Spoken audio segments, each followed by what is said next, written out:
Looking at this joint, man. Yo,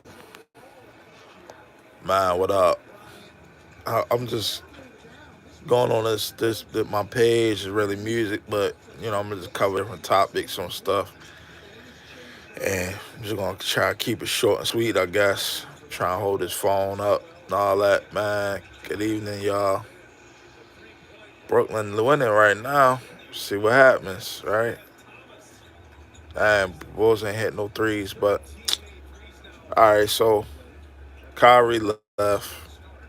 KD got traded. KD basically left, and what happened? Like what actually happened? What was the issue? All right, was the management that bad? What happened? I think this is my opinion, my personal opinion. I think I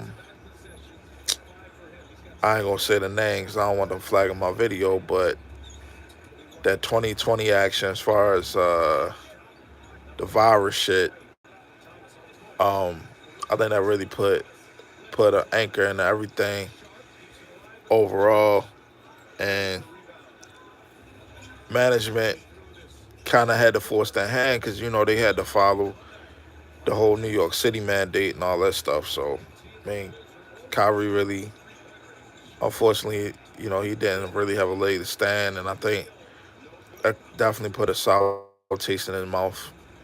Cause I'm sure he's probably like, man, I shouldn't have to do any of that, whatever. Um, but it's all good. Um, and I just think management just kind of dropped the ball on just kind of handling their athletes and stuff like that. They traded for Ben. I thought that was a bad trade. They traded Harden. Dang, excuse me. I think they should have kept him, but I don't know, man. This league, I don't know. One or two things are gonna have to happen, like the collective bargaining agreement.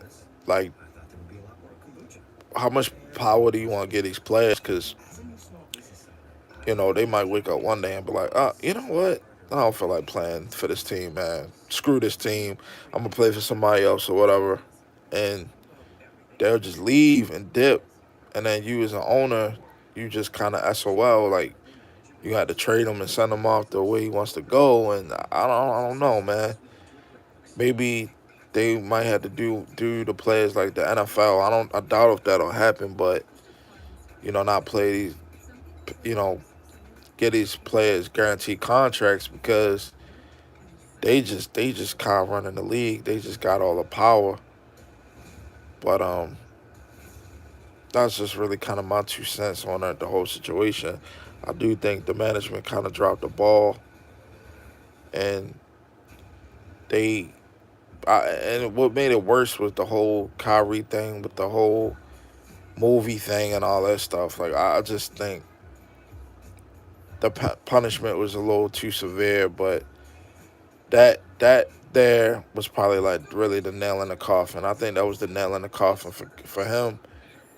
And him being a man, he probably like, yo, like, I already apologized. Like, what more do y'all want me to do? You know what I mean? Y'all suspending me and I can't play and all this other stuff.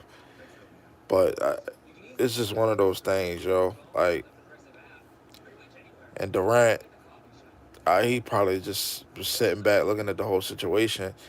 Because I think what the media and a lot of people getting misconstrued is the fact that they already had this kind of stuff in motion over the summer, and I think the Nets was kind of like calling their bluff, like, man, these dudes ain't gonna leave. We'll talk to them. All right, they ain't gonna leave. They gonna stay here. And then the media in New York and the city, bro, like, they just was like, oh, Kyrie doesn't have any other options. He's gonna have to just stay here. Kyrie was like, man, shit, all right, cool, whatever y'all think, I'm out. And he was gone. You feel me? So I think they just kind of underestimated the dude and didn't think he's really, the media really didn't think he was really worth the trouble. But before the trade, he was balling, he was killing.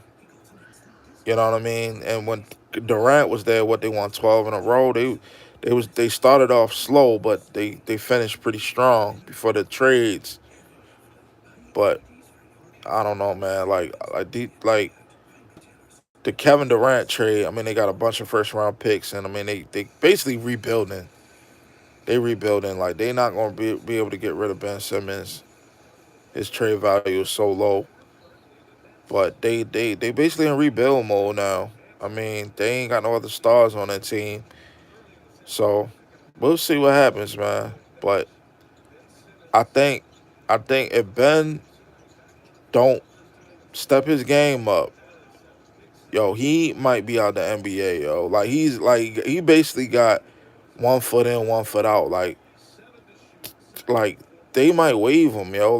To me, he's that bad, yo. He's not really impactful. Like he doesn't do nothing for me at all. Like on either side of the ball, not like oh he's so good defensively. Like no, yo, he's supposed to be a professional dude. You making millions of dollars a year, and you more concerned about coming to the game.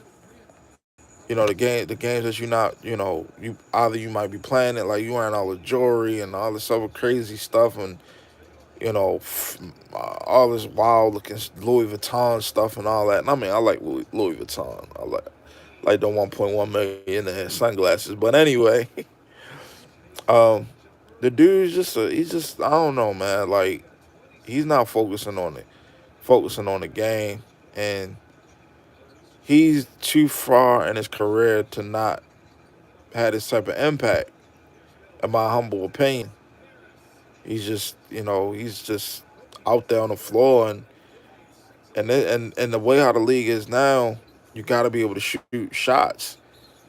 You got to be able to shoot shots. Like just now, just this play right now, or the play before, right when the Nets had the ball, like people ain't even really worried about him on the offensive side because he can't score. So yo, Sean Marks, bro, if you listening to this, man, hey man, if you want to give me a job and be an assistant to help you rebuild this team and maybe possibly get you out this situation, man, come and holler at me, man.